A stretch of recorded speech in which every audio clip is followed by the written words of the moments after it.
Hey guys, what's good? My name is Tøff and I welcome you all to my new show, Tough Talk, Digging for Stories, where I'm going to interview creative people sharing their personal experiences and their personal stories. Today we are here in Munich, Schwabing at 9:05 and I'm very excited to have my first interview with an outstanding artist and musician, Mpng. Stay tuned. Enjoy and thanks for watching.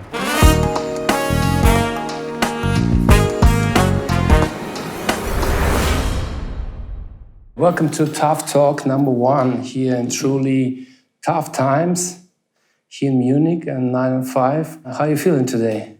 Thank you so much for having me, first of all, Misha. I really feel home and I feel welcome, and it's such a nice place here. 9:05. It's a lovely place here, yes. 9:05, this amazing restaurant. It's a pizza place and wine place, and yeah, I love it. I always feel good in Munich. I feel good in places like this, and and I feel good when I'm able to talk about music and art. Yeah, excellent. This is what we would like to talk about. My first question would be about your background. So basically, where you're coming from and what experiences shaped you. I grew up in a small suburban area in Germany, close to Heidelberg, close to Frankfurt. Lived a long time on the farm of my stepdad. I used to work there. I used to help with the animals. I used to help everything, like outside on the fields and everything. So that's where I'm from. I'm a small town boy, basically. So then I really early discovered music and saw myself, okay, I don't want to be a farmer, obviously. And I want to do music. I want to do art, And from then on, I was always fascinated by music, by bands, and I would always go there where music was happening. And early on, I knew, okay, this is the right path for me. And I did everything to get on stage, to be able to play. My parents couldn't afford music lessons or a music teacher or something. But I practiced by myself, and as soon as I had internet access, I went on YouTube, learned everything I could find. I listened to all kinds of music, and first of all, I started playing drums, and then I switched to bass. But actually, everything I learned was actually self-taught, and I went online, watched these lessons, watched my favorite bass players, watched my favorite drummers, my favorite bands. And I think first was the passion and like the discovery, I really like that. I really like music. And then I always think, okay, if you have a passion or if you know what feels good, you will find a way to get there. And that's what I did. Great attitude.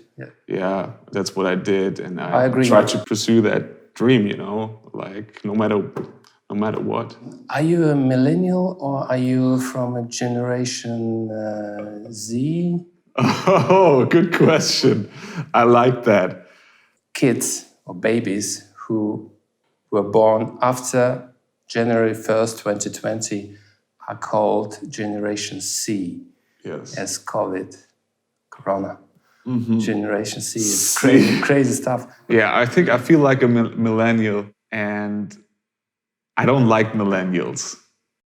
I don't really like the majority of millennials because we have a big problem because we think we are so unique and we can do anything we want and we can do no matter, we are raised to have so many options, People grew up and they can decide if they want to go horse riding or if they want to play violin or if they want to do football, There are so many options. Yeah, and right. all the millennials are spoiled. That's what I think. And we don't know what real work is. We don't know. And what about the generation after? The generation after, I don't know. I just know about us millennials. And that's what I don't like about us, because we can't stick to something. Like, we can't commit also. That's why you see all the relationships, not lasting that long. That's why you see, because we have so many options, and we are able to just quit and then try something else. If that doesn't work out, just try something else. The generations before that didn't have that. And I think it's a skill that is missing, that we all miss, to really commit to something and then push through and really focus on one task and then finish it. And I think also in the small, we have an attention span of like 3 seconds. Millennials we are bad people. Only some of us. Talking about TikTok and all these things, because but this is the Generation Z, the TikTokers. Okay, the TikTokers is Generation Z, but I think with us it's already, we are spoiled, and we really have to work hard to accomplish something for ourselves, and we have to find something that we are passionate about and focus on that. And that's what I don't like, because that's what I don't like about us millennials. I'm talking about my own generation, so that's my opinion.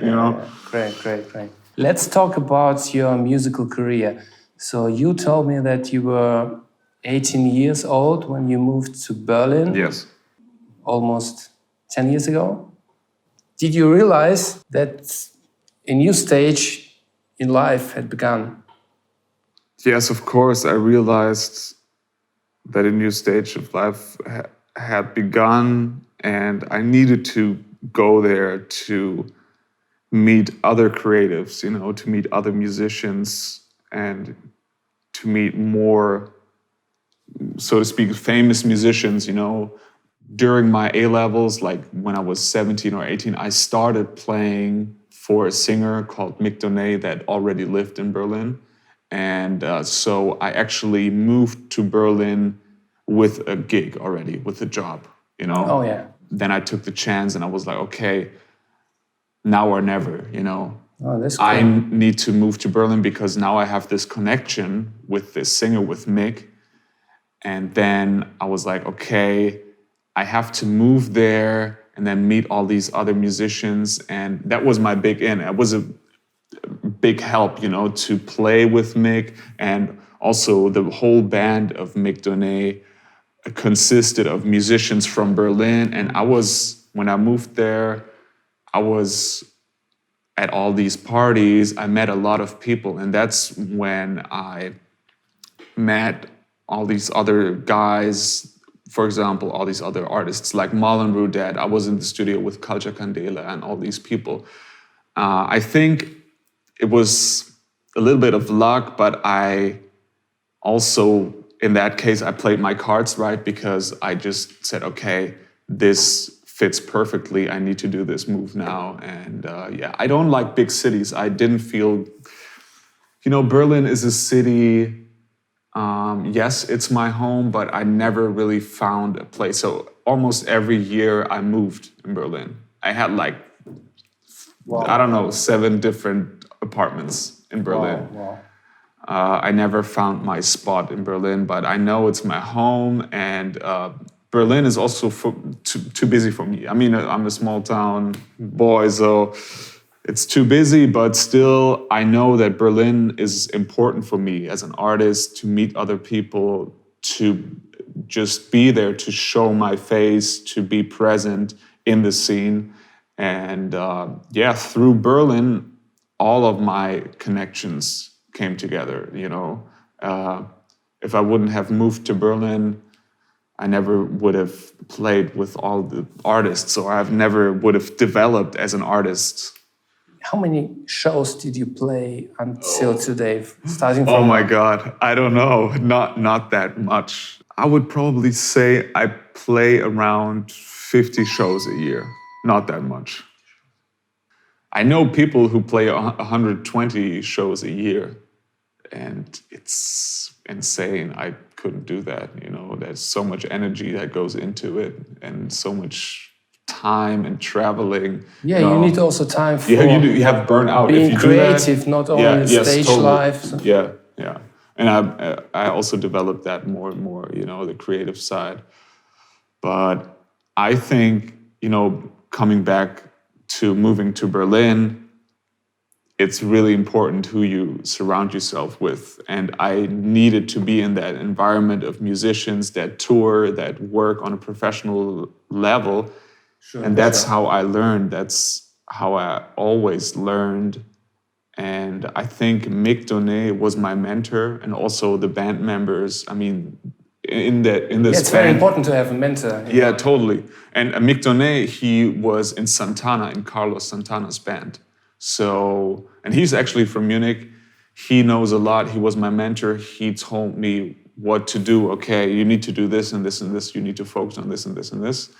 And that helped me to be more professional, to go out there, to present myself like a professional. And also in Mick's band, there was, for example, the drummer for Sarah Connor. And the first tours I did was with him, and he taught me a lot how to be a professional musician, how to be a good bass player, how to perform properly, and how to also be professional off stage, backstage and everything. So that's what I learned. I learned from the best in the business, basically, in the German music industry. I was lucky to be in this environment of people. So, and that's why it was important to go to Berlin.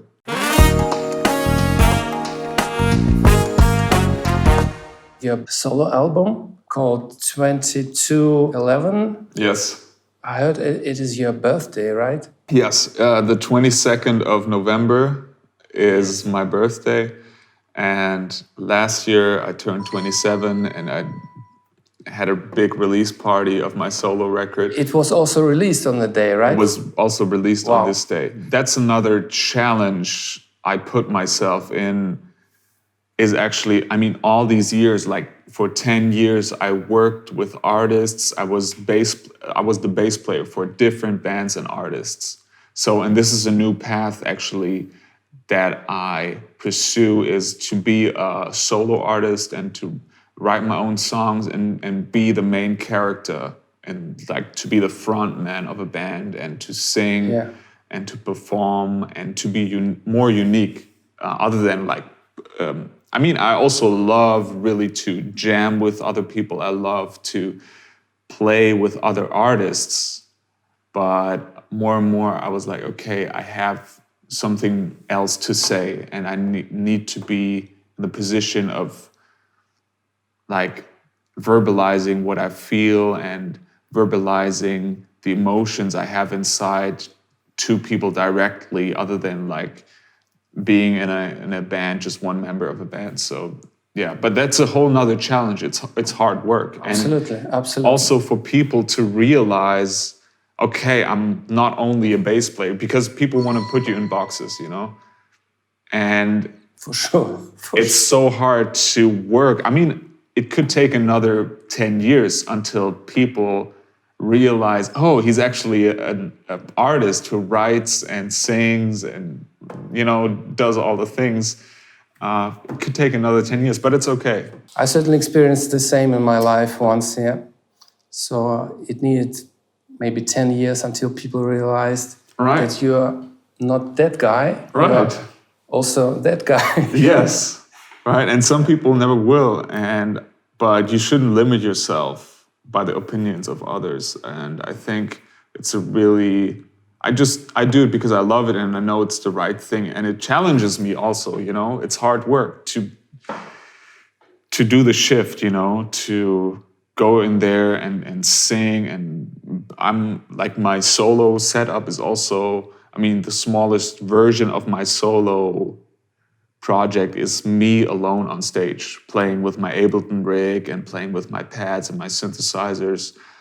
And that's a hard job because I can't blame anyone. It's all on me. All eyes are on me. And Absolutely. you know, if I fuck it up, it's... Yeah, and then it's over. I can't blame anyone. I have some personal questions. Okay. Because I have 2 songs. I picked up 2 songs from the album. The one is It Love? Okay. Yes. And maybe you can explain the meaning of the song. Okay. I always try to write songs where anyone can see anything in the song, or it should be anyone's anthem, you know, and it should fit in every person's situation, so to speak. You know, when a girl listens to this song, she should have her own story to the song. And if a guy or an old grandpa listens to the song, classic. Yeah, I think everyone should have their own story to my songs, and it should be the soundtrack to their experiences. Every time I perform the song, I have a different story for myself that I tell myself. It can be another question. Is it love or not? You can maybe ask this question also towards your career, maybe, or towards your passion, or towards your love for music. Is it love? Do you really love music this much that you, despite the crisis, you pursue your career? Do you really love it that much? Is it love? You know, you can use it for that. And I want this song to be that for every situation someone experiences.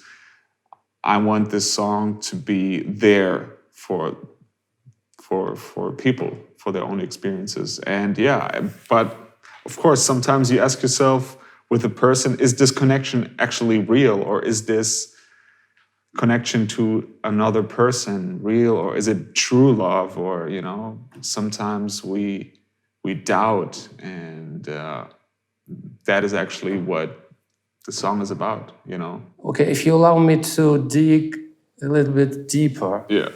I came across the vocal line, I'm passing the point of not giving a fuck. Yes. Please tell me, what was before this point and what was after this point? Sometimes you try to not give a fuck, but you can't. You actually reach that point where you like, oh, I actually care about this person. And that's the scary part, or the good part, you know. Sometimes you want to play it cool. As guys, we want to play it cool, you know.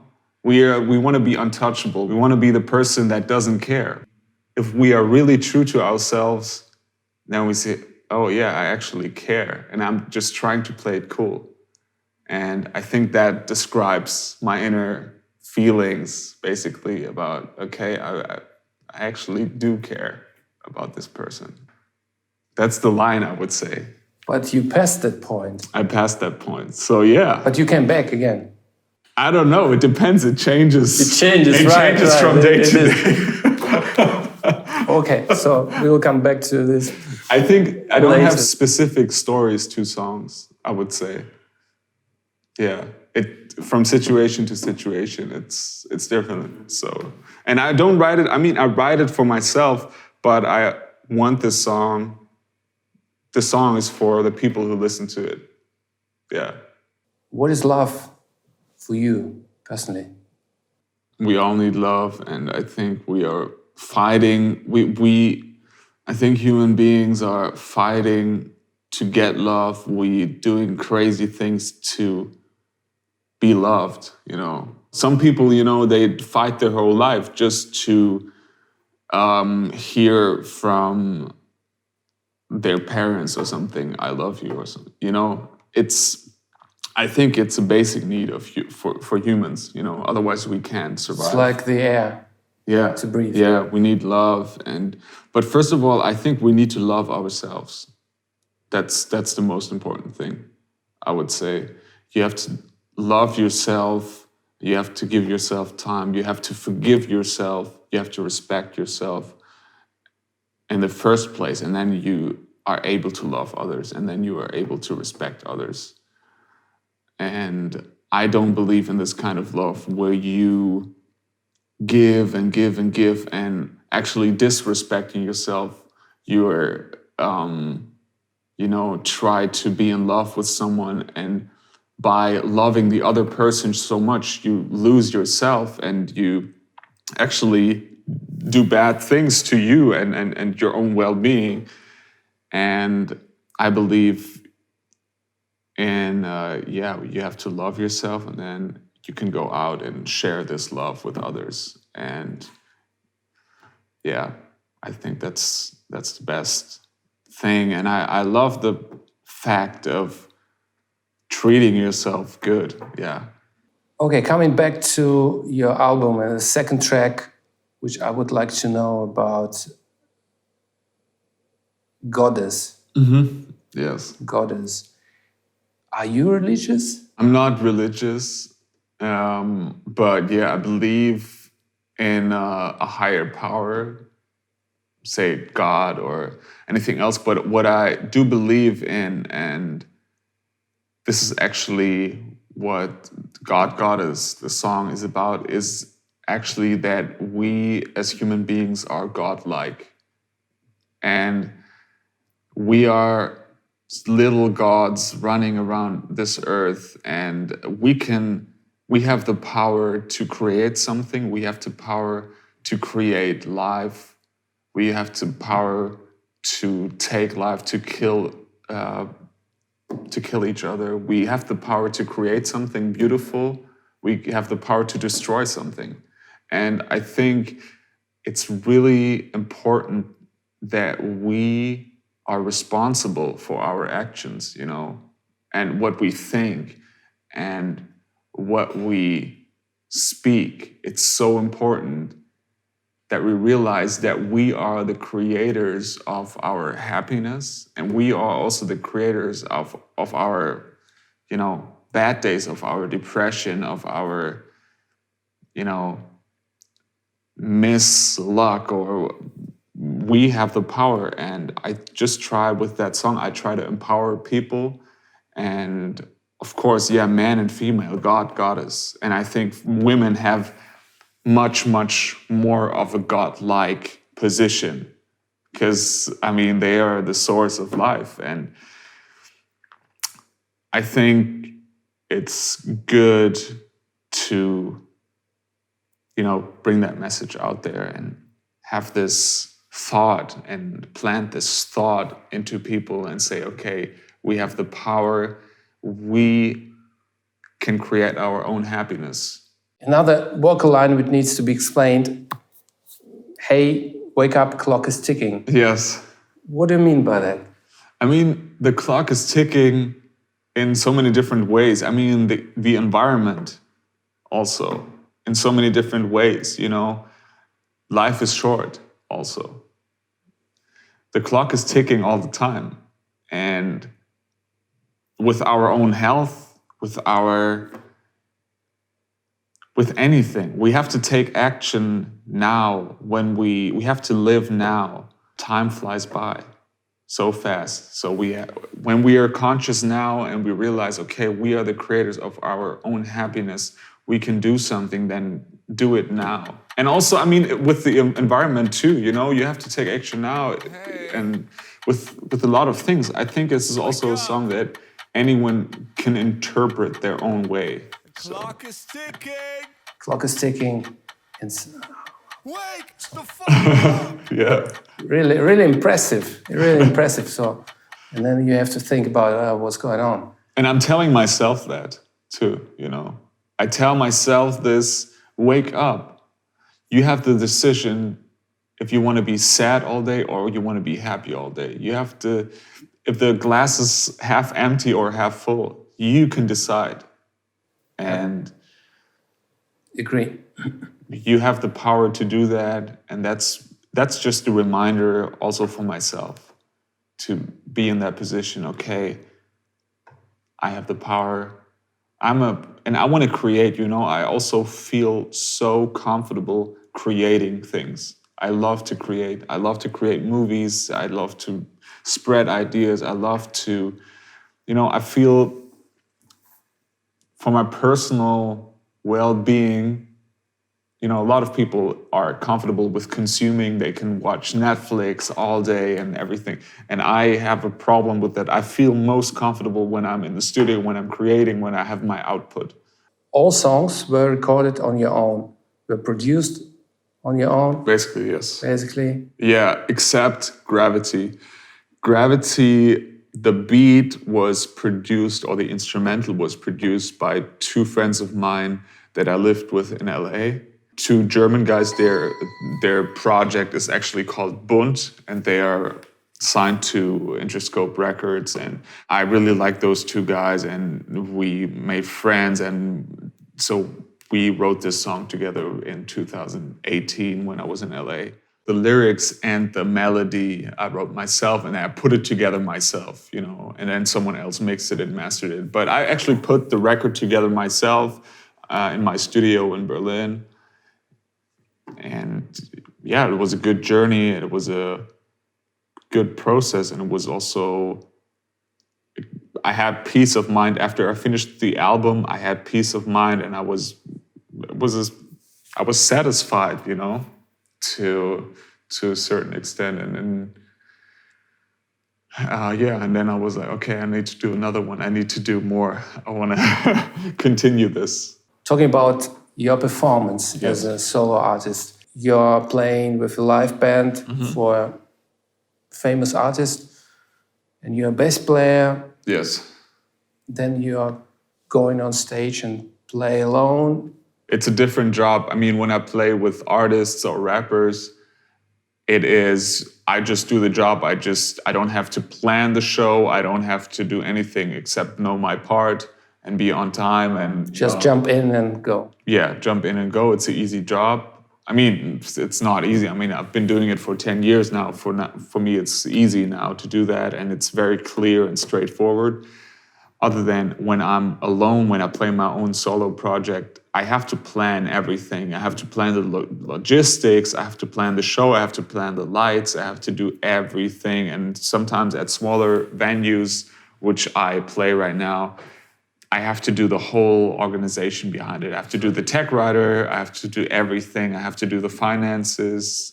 And then I have to be on stage myself and give 100% and be responsible for everything that happens. A lot of responsibility. I have to perform. From one person. Yes. Yeah. And I have to perform everything. And like beforehand, I don't have a musical director, so I have to prepare the whole show. I have to get the stamps from the mixer. I have to put together my show, plan it, make sure the routing is right, you know, from my Ableton rig and everything. And it's a very versatile task, basically, you know, or many different tasks that I have to put together to make a solo show work. But I have fun with it, you know. I try to develop it. Every show I get to play, I try to be better. And yeah, I mean, during the show, I also can, I of course put a lot of solos in there, you know. I played already shows in Latvia, in Riga, for example. I played a show in London. And then I played also corporate events or some good paid shows in Berlin. And people like the set. And I also do a crazy show where I jump on tables, I solo, I'm all across the room. And yeah, I really love it. How long is your set? 1.5 hours or something, like, yeah. That's my current set. But yeah, I can extend it always, but I think, yeah, I always play like 60 minutes to 90 minutes. That's it. Only own songs, or do you cover sometimes? I would do some covers if someone asks me to do. When I played in Riga, they asked me to do a Limp Bizkit cover, and I did that. I did Behind Blue Eyes, but you know, I throw in something that it's is important cool to give fun, you know? the audience what they ask for. Yeah, what they ask for, right? So I would do some covers, no problem. But yeah, for the main part, I try to do original songs, and have fun with the crowd, and the crowd is always, it's also an interactive show, you know, I do. But what if you had a budget? Just imagine you had a budget to pay all the band. Would you do this and go with a band playing your own songs? Yes. A band, let's say 6 people. Yes, I would do that, yeah. Definitely, I would do that. Why not? It's cool. I mean, if I had a budget, I would hire a band, but I would also put together a cool light show, you know, a cool stage show, and plan it the right way and do everything cool, and smoke and lights and strobe and everything. But so people need to not only listen to, they want to watch, they want to be impressed. Yeah. They want to be entertained, and they want to be entertained, yeah. So I would focus on that first, and then would get a band. But first of all, I would get a drummer, and I already played a live stream with the drummer, my own songs with the drummer. So I would mute the drums on the track and then just have him play the parts. And then I would extend it to a keyboard player or synth player, and then a guitar player. And yeah, why not? I could play my songs. I mean, the difference from me is, like, I know how to play with bands. That's not a problem. I know a lot of these solo artists, they don't know, they only know their stuff and only know how to play acoustic guitar or something, or a lot of these singer-songwriters. But actually, I went from playing 10 years, 15 years with bands and then going to a smaller setup. Anytime I can do a band. I know how to direct a band. I know how to be a musical director for a band, and I know how to arrange my songs in a band setup. So I'm just like that. It's just a budget question. Yeah, I would definitely. Yeah, I would think. So sometimes it is for producers or artists important to get the album or the songs on the album they just released or whatever on stage in the best possible way. Yeah. And if it's not possible for some reasons to have a band, because you need to hire a band and pay them, artists decide to go with a DJ. And I have a perfect example from last year. I saw Lizzo here in Munich performing. If you're paying around 50, 60 euros for a ticket. Yes, you expect a band. You expect a band, you know, and these great funky songs, they need a band. They need a cool bass player, cool drummer. That's true. Because imagine somebody like Prince going on stage with only a DJ. Would never happen. Never. I know. I know. The majority of people don't care if it's a DJ or a band, or I don't know. I would think. I mean, it depends on the music, but we as musicians, it's we are. It's important that you care. Yeah, it's important as an artist. Yes, it's important. It's your show. You have to care. Yes, I think so. But the majority of people, they just want to dance and don't know. They don't care if it's like, okay, I want to have a full band. If it's loud and it's the bass and the sub is blasting, why not? They just won a Grammy and that's it. Yeah, that's it. So I don't think. Wow. I think we as musicians in this bubble, we care a lot about, okay, does she have a band or does she do this and that? And then other people, like a normal person, a normal fan wouldn't care if it's a band or not.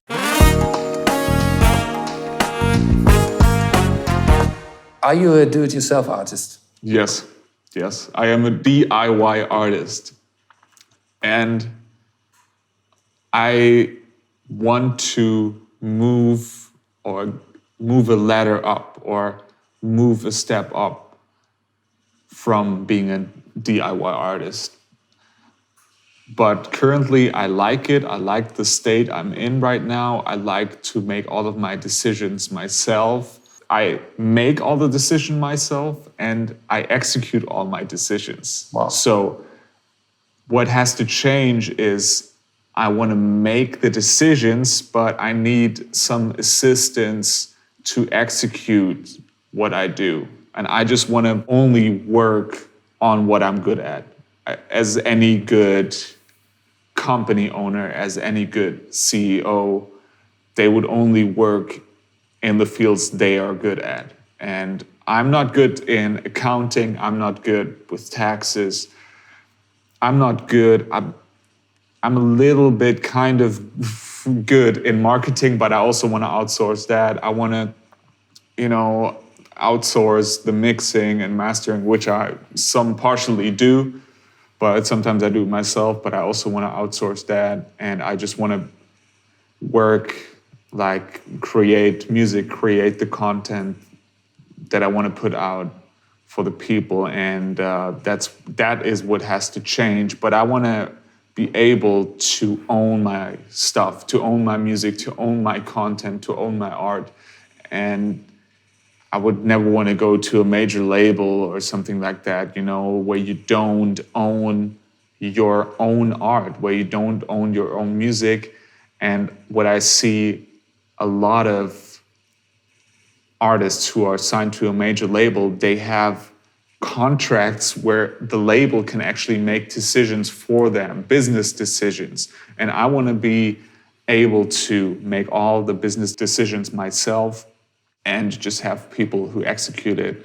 I look at it like a company. I look at it like a CEO, and I want to build this brand. I want to build Mpng to be a good, wealthy brand, And you don't want to be ripped off. Yeah, I don't want to be ripped off. I'm very careful who I meet, who I work with, who I collab with, and it's really important that we really own our stuff and that we are responsible for our business decisions. And we can't give away the responsibilities. So, because if you don't believe in it, the same as here.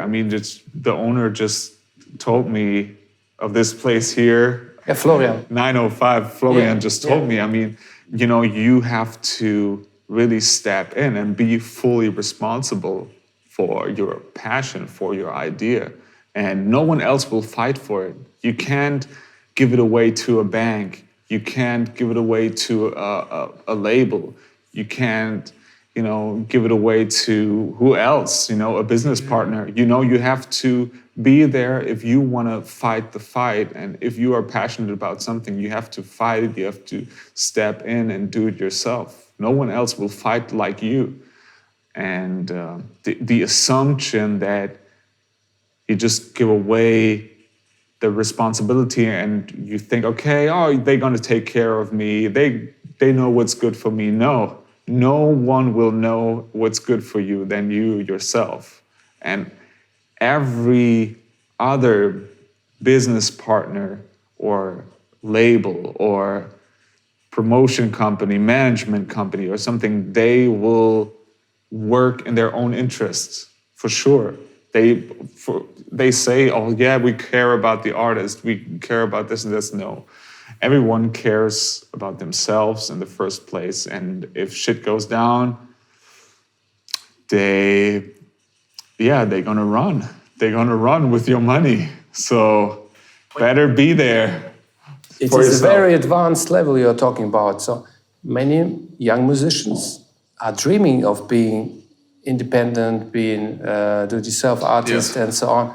But you need time to get these experiences, to know how the business works. Yeah, you have to know a lot of people that are experts. You have to learn from you have to actually expand your network and learn from different people and ask them about their expertise. Some people know a lot about GVL, some people know a lot about GEMA, some people know a lot about producing, and I know people in every field, and I talk to them and I present my ideas to them and I get their opinion, and that's how I learn.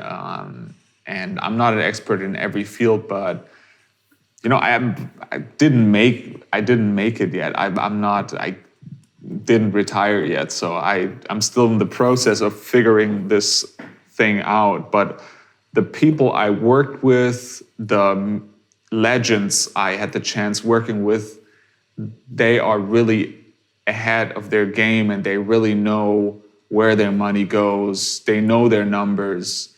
and they just have assistants to execute what they decide. And they don't give away the responsibility fully. They know their numbers, they have their accountant that works for them, they run their numbers, they know exactly where they're at. And that's the responsibility of all of us. So yeah, that's what I want to reach. That's what I want to reach, that point. But it's hard. In the beginning, it's hard, you know? Of course, when you sign a record contract, okay, they're going to put you on TV, they're going to put you there and there and there. But it sounds nice, it sounds cool. And they throw a big party and they're gonna have champagne, but in the end, you're gonna pay for the party, you're gonna pay for the champagne, you're gonna pay for the dinner they invite you, you're gonna pay with your... Years later. Yeah, years later. You're gonna pay for all that, for the hotels you stayed in, for the band you hired, for everything. You're gonna pay for all that. Nothing is for free. And then 10 years down the road, you know, okay, you made a very, very bad business decision, and I don't want... I think people are smarter now and they do it independent. I think artists like, Drake went independent now, so a lot of artists are doing this now, and also major artists, like, so to speak. So I think it's the right way to go, to be DIY, but not DIY like not professional, or I want to be DIY professional and do-it-yourself, self-made kind of, a self-made businessman. You know, I see Mpng as my own company, as my own brand that I'm the CEO of. So, yeah. Right. So you do care about your music, you do care about your business. Yeah. You are a musician and a businessman, manager in one person. Yes. Can you tell me, when are you a musician and when are you a businessman? Just an example. Yeah, it's... Where's this... so easy. How can you separate this? Where's this separation line? So you separate, now I'm a musician or now I'm a businessman? Usually, I would always make my business emails in the mornings, and then in the evenings I do music. That's as easy as that. That's it. Cool. And this is my basic day structure, and that's what I found where I work the best in. I do in the mornings, I do my business things, I run my numbers, I try to fix my life, you know, and then in the evening I just drive to the studio and then I'm a musician. That's it. So some days are different, you know, when I have to travel or when I have, a meeting late at night or something. But usually I try to structure my day like that. Can you agree with me about the fact that sometimes people who do their work in specific areas, in specific fields, can do that job much better than you? An example, you have a manager, you would hire a manager who will manage your live shows, for example, bookings or whatever. And you share with him some percentage. Another example, you share your royalties with somebody like a publisher or a label. Do you believe in business people out there who can improve your income? Or do you think that the whole music industry out there, these are bad people, just want to rip off? I don't know. I don't think in general that the music industry is bad. I think the music industry has a lot of good people, but what a lot of, especially the young artists, mistake or, see differently is, the music business sounds so nice, and a lot of people are so fake actually, and they try to present everything in the best way possible, and they give compliments, say you are amazing, but it's not. That's the business. What the business is like, But they have their network. Yeah. They have their experience. Yes. Yeah, totally. And you pay for this. Yes, of course. Yeah, I totally agree. But that's part of the business, what we all have to realize that music business is as strict and as corrupt as any other business out there. Just because it's music and we get emotional and we have goosebumps and everything, it's the same thing. It's just numbers, and if you talk to a record company or a label owner, they see numbers. And just because it's music business doesn't mean that numbers don't matter. If your numbers aren't right, no one will care about you, It's just numbers, and we just have to get sober and see, okay, it's a business like any other business. And if you see it like that, then you can move on. And you can't, especially for young artists, you can't think, oh, okay, yeah, he said I have a great voice, and now I don't know, it's not my producer now. And then when they see the contract, and then after, I don't know, 2-3 months, they get a contract and say, okay, yeah, it comes down to numbers, and you can't be in that bubble and think everyone is great and wants to support you for free or anything.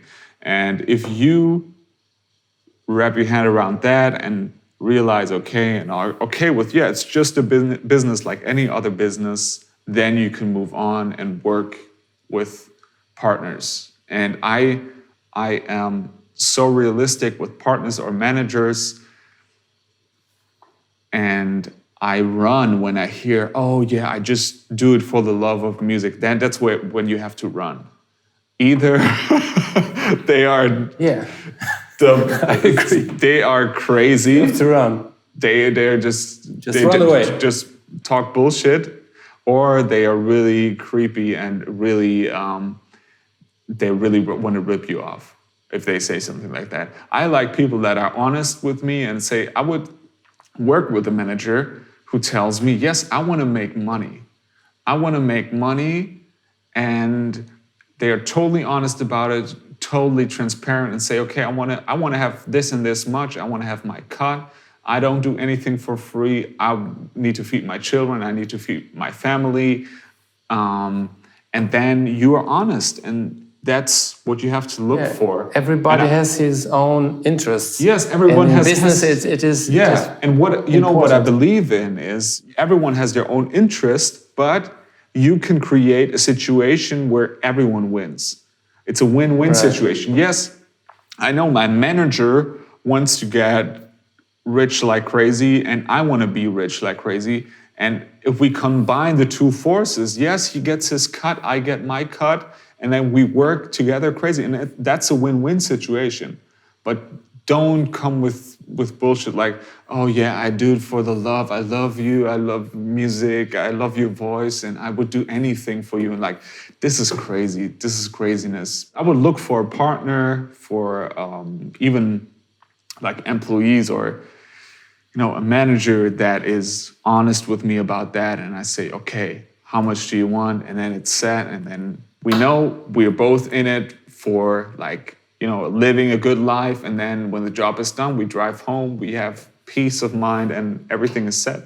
So yeah, that's what I look for. And I know it's important. You can't do everything by yourself. You need partners that are in the business. You need partners. Even when I have a live show, I can only concentrate to play that live show. I'm involved in sound checks and traveling and interviews, and then you can't do everything else. For example, when I would go on tour, I couldn't do my emails, or I couldn't. So yeah, at some point you need partners, but that's when I agree. I don't think the music industry is, everyone in the music industry is bad, but just people have to be honest and real. That's what I want. So yeah. Is money important to you? I think money is just a tool. Money is just a tool to manifest ideas. It's just a tool to create something or to get to a certain point. But money itself is actually worthless. I think the worst situation I could imagine for myself, if I would be a billionaire and didn't have any drive, any ideas anymore, and no creativity. That would be the worst situation ever for me. Worst case scenario. Worst case scenario. So I see money as a tool, and I think connections and your network is equal than money. You know, either you have like money or you have the connections or you have time. You know, I think time and money and connections and drive, if you have a certain amount of all of these things and also health, then you're in the right game. And then money itself, yeah, it's just a tool. I'm very minimalistic. I don't need a lot. I live very minimalistic, and yeah, I don't need luxury that much. I like to eat out. I do my things. I like to have a quiet home. I don't like to, you know, I don't have to live with like 10 people or just to save money or something. But I don't have to go on vacation every year, or like I don't have to own a yacht or something. You know, I just want to be able to do music, you know, and create what I have inside my head, put it out there, create, and do what I love, you know. I think that's the most important thing for me. Who are your major competitors? Mpng? Yes. Not a lot of people. Actually, no. There's not a lot of competition, I think. And what about your target group? I still try to find my target group, but I think my target group is around 25 and male.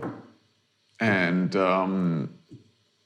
yeah, they love Lenny Kravitz, they love Jimi Hendrix, they love modern funk music, pop music. Yeah, that's my target audience. Yeah. And yeah, I mean, competition. I think this project is very unique, and there are not a lot of bass players that sing and produce and are on stage and have a solo setup and stuff. There are a lot of singer-songwriters that play guitar, but not that many people play bass. So that's why it's very unique, I think. And yeah. And how do you connect to your target group? I think through social media, yeah. Through social media, I try to post regularly. I try to build my brand online. I also have a merch store where I sell merch and have giveaways. I have people on my newsletter. I have people, social media, TikTok, Instagram, Facebook, YouTube. I try to build that. And that's where I reach my target audience, I think, yeah. It's hard work. It's hard work, yeah. So, but the new thing I'm planning is also a show where I jam with artists, where I make music and have a small band actually in Berlin. And that's a show I want to develop and also get more reach through the artists I invite. And then reach more people, reach a new target audience also. And yeah, I try to build that. And I think it's good, it's important to listen to your audience that you already have, what works, or see your analytics, see your data, analyze it, and analyze also your songs. Which songs are better, perform better than others? What video performs better than others? And then that's how you can maintain or improve your content. And yeah, I try to find ways to produce more content. I also want to go on Twitch now. That's a new platform I try to discover. Due to this crisis right now, we don't have live shows anymore. And that's where I want to create a high quality stream where I can meet my target audience, where I can meet my fans and also build my fans. Because I plan on going live like 2 or 3 times a week. And then I have a high quality stream and I play music, I produce, I show them who I am. And I think that's a really important platform to be on. And through that, the stream gets recorded and then I would edit other parts for YouTube, for Instagram, for TikTok, out of that thing. I think it's also a time management thing, a time management task, how you create your content. You can always recycle your content. That's also a thing I try to do, you know. And there are different ideas. I still try to work through it, but I think the first assistant that I would get is for my content creation online, for video editing and social media, because I think when I work on music, when I have creative work I need to get done, I want to get done, social media throws me off, you know, and social media kind of kills my time and I lose focus when I'm too much on social media. Right. And that's the first thing I would want to have an assistant with, that I have like, that breaks down the content, edits it, and puts it on these different platforms. And I would only create my content through Twitch or music videos. But still, I need to plan this and step by step. I mean, I'm the happiest when I'm by myself in the studio, think of ideas, create.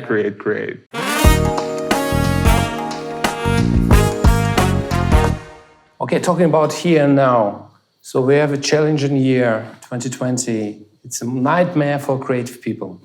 It's a nightmare for people who are playing a lot of gigs, a lot of shows. Yes, it is. I think there are moments of change in the whole industry currently. Yes.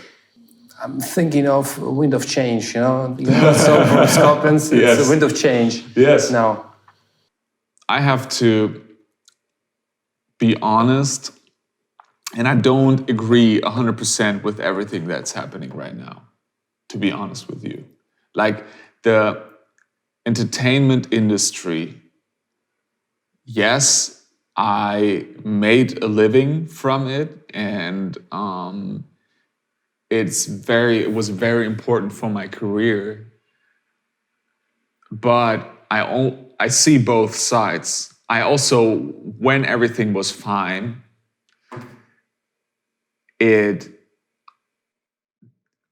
has also, like the entertainment industry also has its downsides as well. You know, it's not everything. Before COVID, things weren't fine. You know, we were also underpaid already in the entertainment industry, musicians, techs, and you know, we had very, very bad working conditions. I mean, someone that works at Lidl or Aldi has more rights than a sound engineer on the biggest tours. They have their union. They have their union, and on the biggest tours back then. And then now I think a lot of things have to change, and I think we can learn from this crisis now that we have to have a union as musicians, we have to have a union, we need good working conditions. And I also don't like the artists that say, oh, we care so much about our crew, you know, and then like in Germany, name artists that employ their crew like constantly throughout the year, who pay them monthly, right? Not a lot of people do that. And then you can say, oh, we care so much about our crew and we care so much. You should have created good working conditions before that, you know, like the big artists. It has good sides, yes, the entertainment industry, but the entertainment industry has also very, very dark sides. And I was on the demonstrations. I was there in Berlin, Alarmstufe Rot and everything. I was there. But yes, I want everyone to survive this. And I have a problem with, going on the street, demonstrating for the big players out there. And then when everything is fine again, they will ignore me anyways. The big festivals that I want to play on with my solo project, they're going to continue to ignore me. The big venues or the big management booking companies that are losing money right now, and I go on the street to, to say, okay, we need to change this. They're gonna continue to ignore me. They're gonna continue to do their things. They're gonna continue to not have good working conditions for technicians, for roadies, they're just gonna continue because it's like that. They can work with anyone they want, and that's what they play with also. And I also think, I'm a very futuristic guy, I think that industries will die. And yes, industries will die, and we have to spread our income. We have to spread really, we can't be dependent on one source of income, I think. We need to, be awake. We need to, of course, I mean, no one knew that a pandemic will come, but we have to be very, very adaptable. We have to adapt fast, I think the animals that survive are the ones that adapt the fastest. Right. And we have to adapt.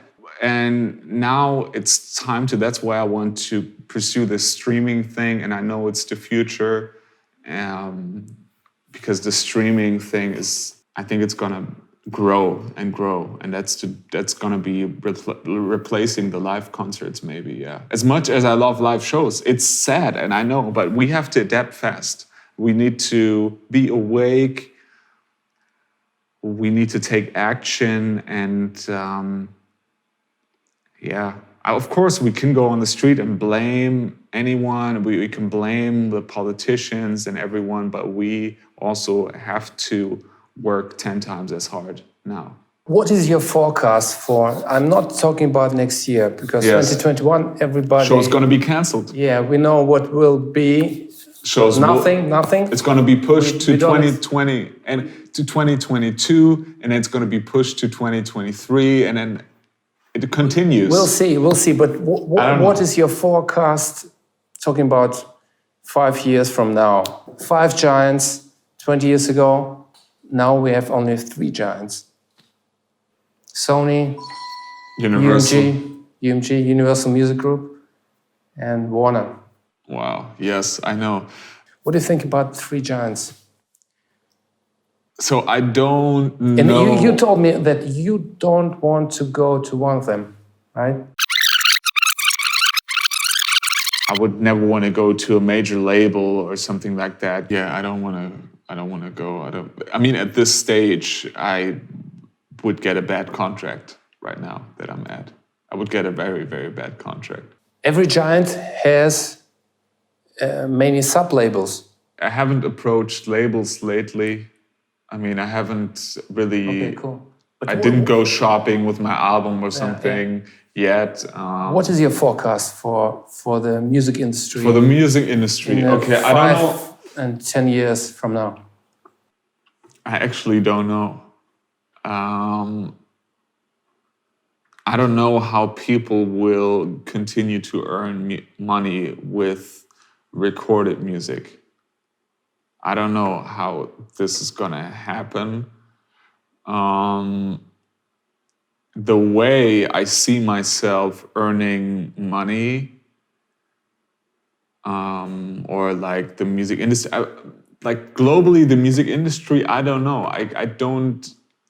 I'm not a pro in, like, I'm not updated with like what Sony, Warner, or Universal is doing, or what their business, day-to-day business looks like, or where they get their most income from. I think the back catalogs and everything, the big songs and records they own, that's the most money they generate, right? Okay. So I don't know what's gonna happen with the big giants. I think a lot of artists wanna go independent and wanna own their own music. I don't know what to expect in 5 years. I think, yes, streaming can be used as a promotion tool. You put out your songs on Spotify to promote. And then I think what every artist needs to do, or every DIY artist needs to do, you're gonna build your brand through music, through videos and everything. And then on the back end, you get them to your e-commerce shop. You're gonna have other brands like the big ones are doing it, like Rihanna, like Kanye, like everyone. They have their clothing brand, they have their e-com store, they have their perfume, they have their brand collaborations. You have to do these kind of partnerships to earn any money. And I think the music is just a promotion tool, which is for free. And with that, you build a brand. And I think a lot of artists have to continue to build a brand around them and then become a personality that can be the face of the new Adidas collection, the new Nike promo, or, I think that's how we as artists can earn money. But from the music itself, no. We have to, even after COVID, we have to think about the next pandemic, and we have to do what we can to get in with technology, to really get educated what we can do, what other possibilities we have to do, live streams or virtual concerts, other concepts that are, that if another pandemic happens, they will still exist. I mean, holograph stuff, and I love technology, and I think we have to look into that. Technology is a good But topic. I think we have to build up like this brand where we can't monetize the music itself anymore. I think back in the days, yes, with selling records, with doing stream, but I think artists earning less and less even on streaming services. I mean, now they just released an article where they ask artists, the Spotify CEO just asked, I think, Taylor Swift to, they cut their royalties in half, what they would get from the streams, and then they would be presented to more Spotify users. If they want to push their album, they're just gonna reduce their cut, or Spotify increases their cut, and then they're gonna push them to more possible fans. And that was a big article, actually. So I've heard of this, yes. Now artists gonna earn less and less on Spotify. So yeah, I think we have to monetize it in different ways. And then we, I don't know. I think e-commerce is a big thing. I can imagine that tech companies will be the next giants also in the music industry. Yeah. On the other hand, we have Kanye West, who wants to acquire Universal. Yeah, but I think it goes into gaming world. I love the fact that, for example, Drake and Travis Scott, they had a show in Fortnite. You heard of that? Yes. Yeah, and I love this. I love this technology thing. And I want to get into the tech world and with my music and, be the first artist or something that has a virtual show, or you have to try. You have to do it. You have to be a pioneer in that. And then everyone else is still on the street and fighting for something that won't happen again. If the next pandemic hits, yes. But I'm there already checking out my streaming setup, checking out my technology. So, I don't, in general, I don't try to focus on the problems. I just try to focus on the solutions. And that's what we have to do in times like this. Yes, of course, the politics and everything they also, messed up some parts. But you also have to focus on your abilities. And I see a lot of people that worked in the entertainment industry, in the live industry, in concert industries. They also have to be honest with themselves and say, okay, did you, in the last 20 years, did you maybe not run your business the right way? Some of these people, they earn crazy salaries, right? They earned, 6 figures, 7 figures a year. And now they're here broke. I mean, then I say, okay, it's not only the politics. You didn't run your business the right way. You should have spread your resources. You should have, I don't know. And then some of these people have to be honest with themselves. I think these big event companies in Germany, the big booking companies, you know, the big promotion companies that are now, we don't have money. You earn millions every year bringing, you know, since the 80s, bringing Rolling Stones to Germany, you know, you were...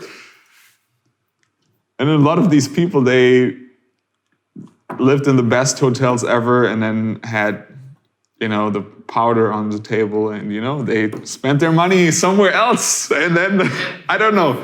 I think a lot of people have to be honest. And if I would sit down with these, I don't know, not me, but maybe like a consultant, a business consultant, and would look at the last 20 years and then would say, okay, what did you do in the last 20 years? Yeah, they spent their money. Where's the money? Yeah, where's the money? You know, you shouldn't be starving right now. You should be, you know, retiring somewhere in the Bahamas, but not, I don't know. I try to see, you know, through things, I try to question a lot, you know, and that's what we have to do, I think, you know. We have to question a lot, find solutions, new solutions, and there's always a way. And as sad as it is, industries die. Yeah, industries die. Do you believe Kanye has any chance to buy Universal? Me? Kanye? I don't know. I don't know. Does he He's have crazy. enough cash? I think he can acquire the cash to buy Universal, because even if he just asks his friend Elon, and then he asks his other friend, who else? He's makes God. things. I don't know. I didn't know. Okay, but what do you think about the relationships? Talking about friends in the industry, how important is it to have network? It's very important. It's the first thing. Yeah. Right? Yeah. You have to have connections. You have to have friends in the industry. You have to have, you just have to be a nice person, and then you will get far. You have to be a nice person. Don't be too nice to everyone. Just do whatever you want. Don't be nice, be respectful. And that's what's gonna get you very far. Yeah.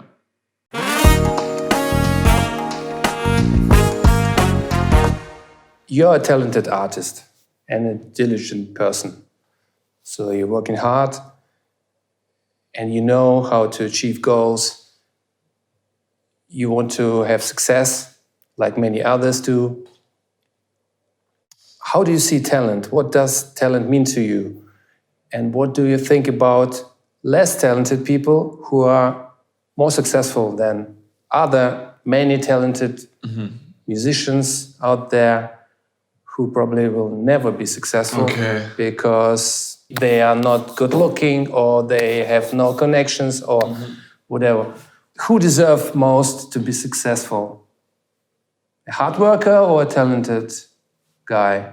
I think talent is nice to have, but there are a lot of talented people that don't want to work hard.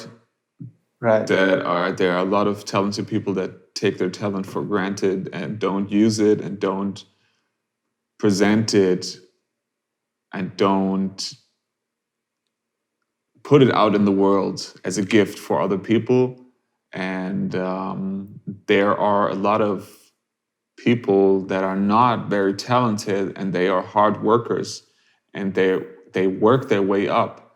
Hard work beats talent. But if talent works hard, then it beats the hard work. Yeah, it's that, actually. It's true. Yeah, it's true. That sentence is true, right? But I think, yes, there are a lot of people that just deserve their success because they are hard workers. I think everyone that is successful works hard in one way or the other, I think. While doing some research on you, I came across one interesting Insta post. What is comfort zone for you? Comfort zone. I don't know. I'm in my comfort zone when I'm alone. And alone and making music. I don't know, that's my comfort zone. When I can sleep in or when I can, have a lazy Sunday, that's my comfort zone. But sometimes you have to push through. Sometimes you have to go out, meet people. And I would say I'm 50% extroverted, 50% introverted. I'm okay with being alone and working on a task myself, but I'm also okay with entertaining a crowd, being on stage talking. But sometimes I feel when I'm too much, out and about, meeting people, gigging, I need to recharge when I'm alone, And that's my comfort zone, actually, I think. Of course, I'm on stage comfortable, but my comfort zone is also like recharging, filling up my batteries again. And but sometimes you have to go out and promote, talk about your ideas, present your records, present your album, present everything. And that's for me leaving my comfort zone. Also, like the move to LA, I tried to live in LA. That was also leaving my comfort zone, leaving my connections, leaving my, the city I know, and Berlin.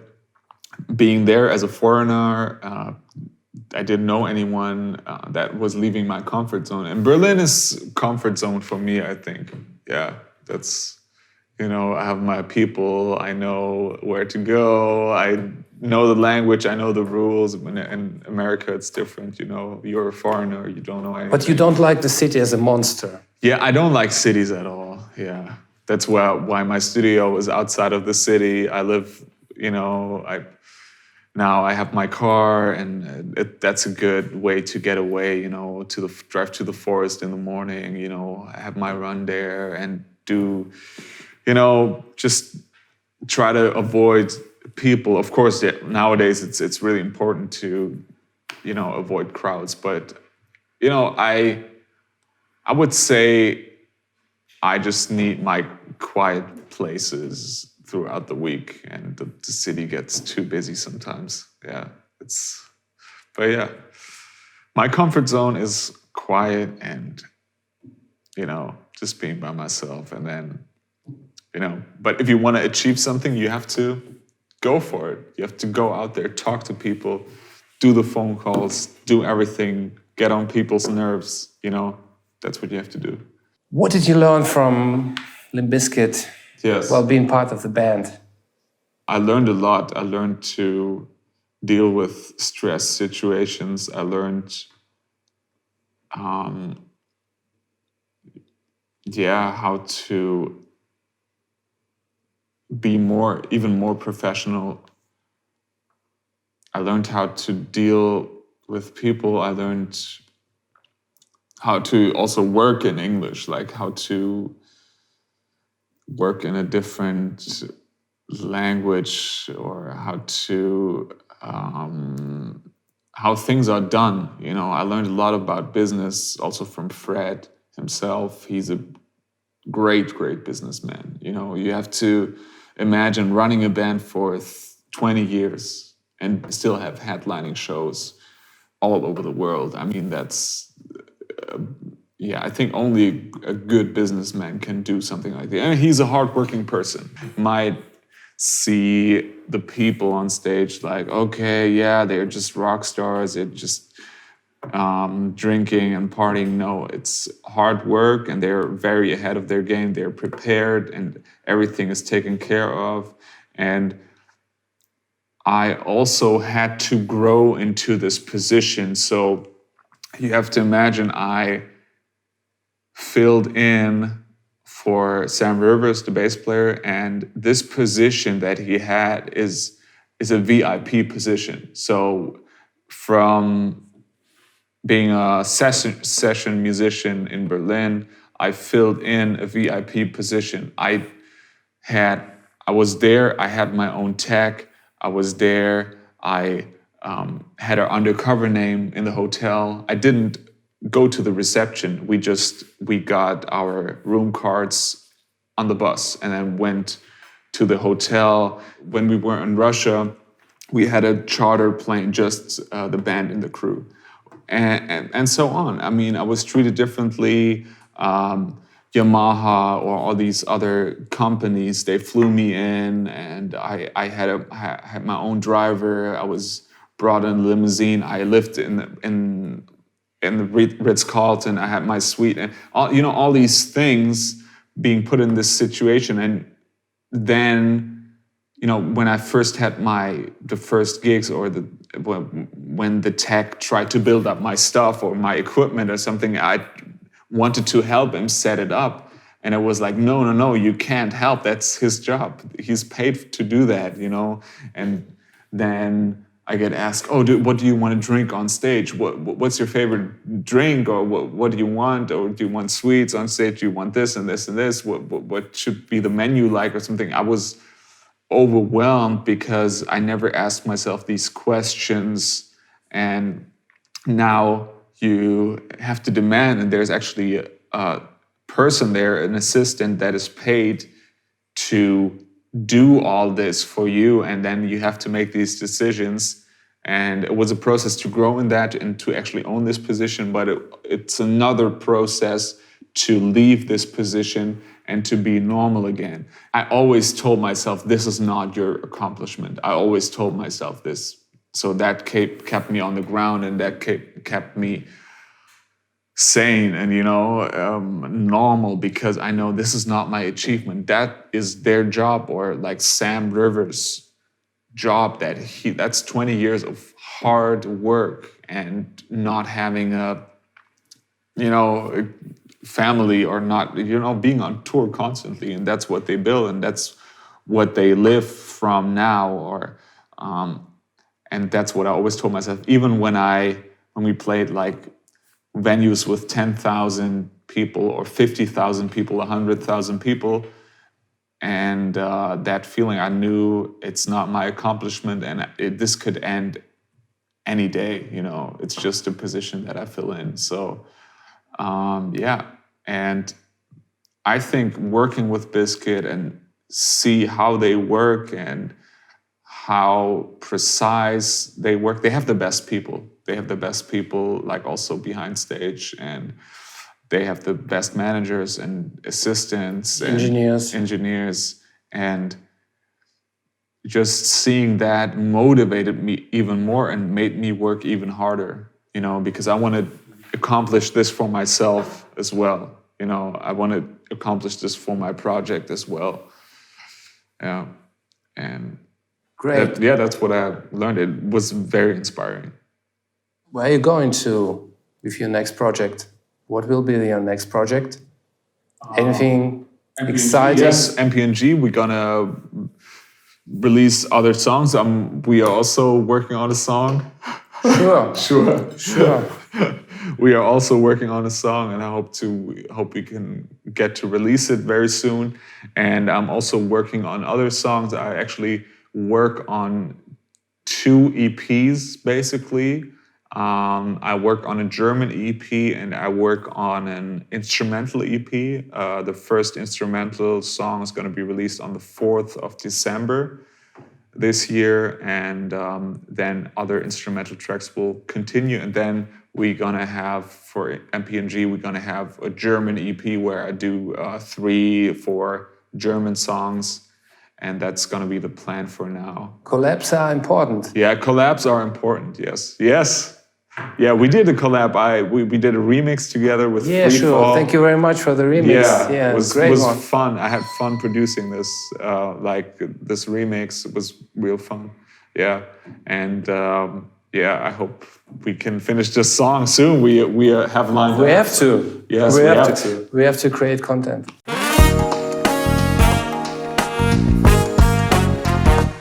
The Blitz.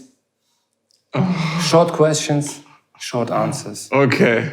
Okay. Best album 2020. I'm a millennial. I don't listen to albums. I would say Jacob Collier is a cool album he dropped. It's a cool, weird musical album. That's what I would say. Best bass player. I don't know. I like Bootsy Collins. Bootsy Collins is, for me, one of the best bass players out there. I mean, despite all the jazz guys, of course, Jacko and all these guys, they are legends. And Richard Bona is also great. But for me, Bootsy Collins, that's... Cardi B or Nicki Minaj?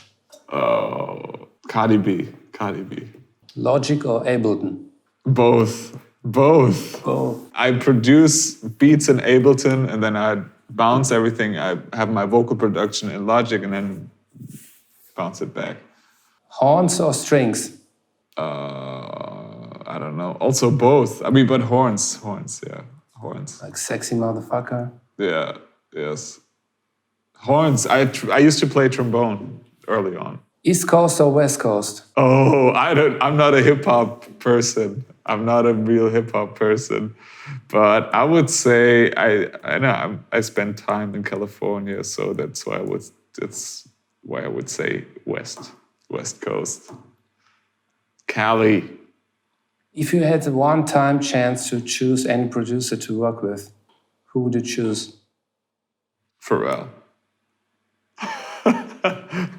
Or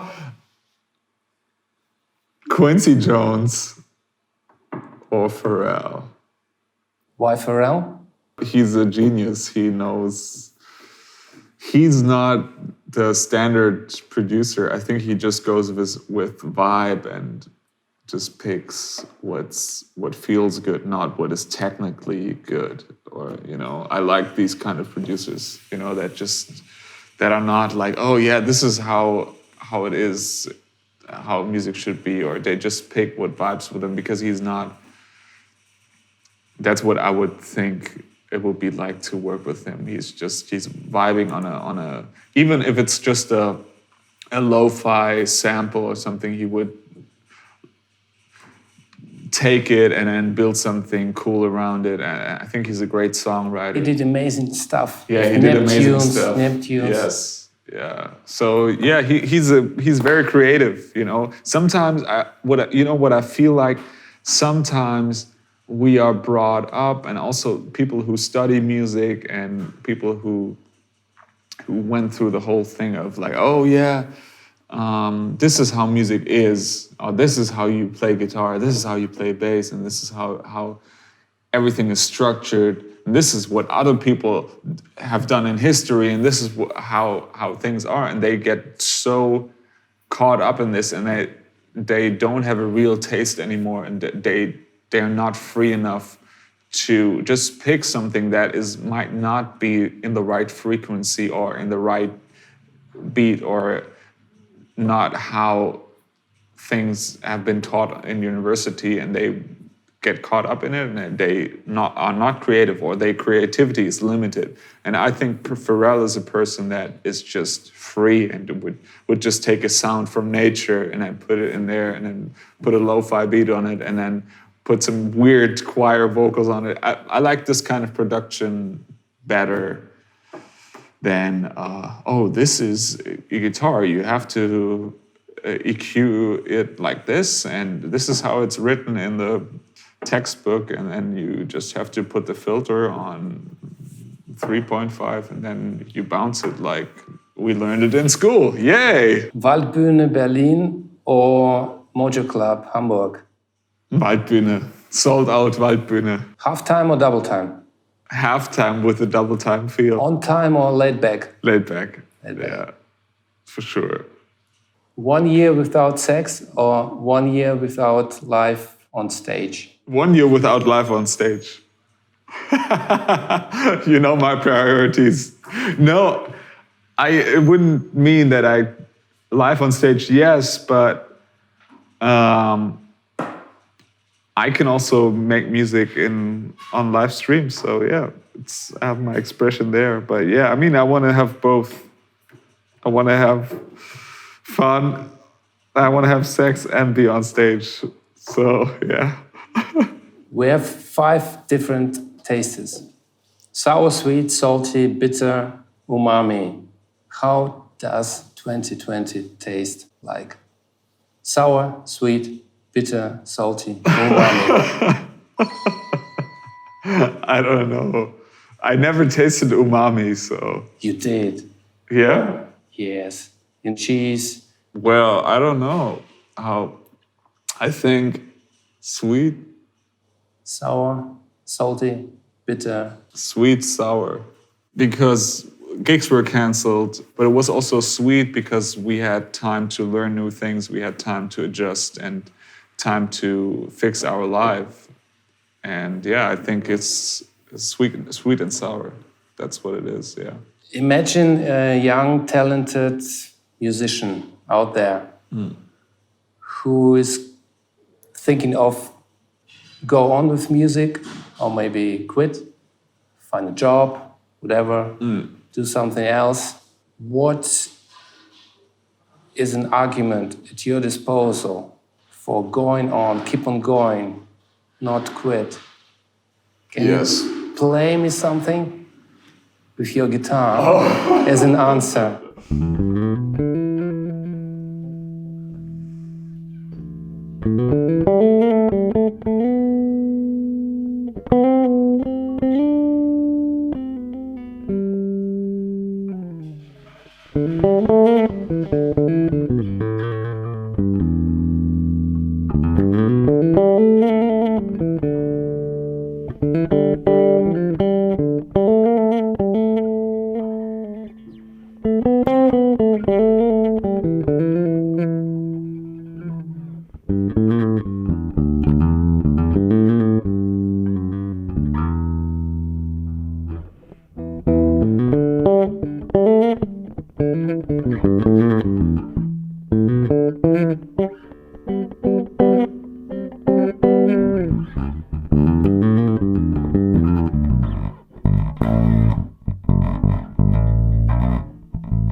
Great. That piece was called Go On. Go on.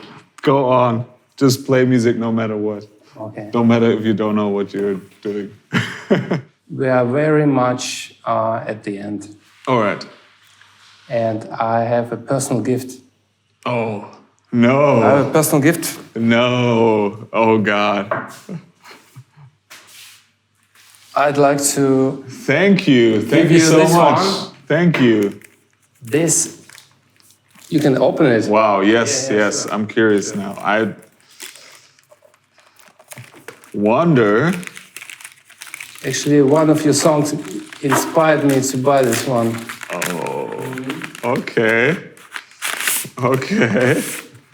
It's called Wow. The subtle art of not giving a fuck. Yeah. Nice.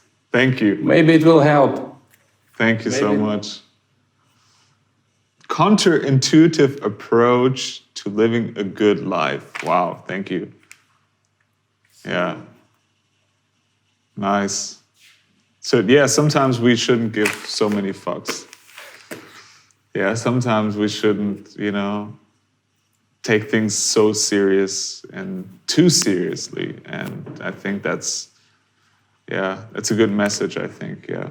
Because otherwise we lose our minds, otherwise we freak out and run around the house and, get crazy. I think it's a good statement. It's a good message for all of us, I think, right? For staying sane during these times.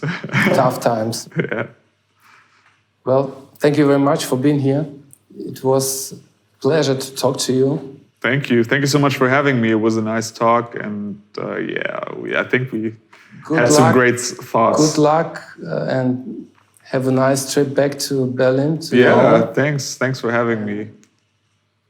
All the best. Thank you. And yeah, guys, order some pizza here. It's 9:05. We tried yesterday already. Yeah. What did you have? I had the holy guacamole pizza, or what's it called? It's a vegan pizza. It was delicious with guacamole, sweet potato chips, and rucola, and I loved it. It was nice. Bestellen. Yeah. Anrufen, bestellen. Yeah.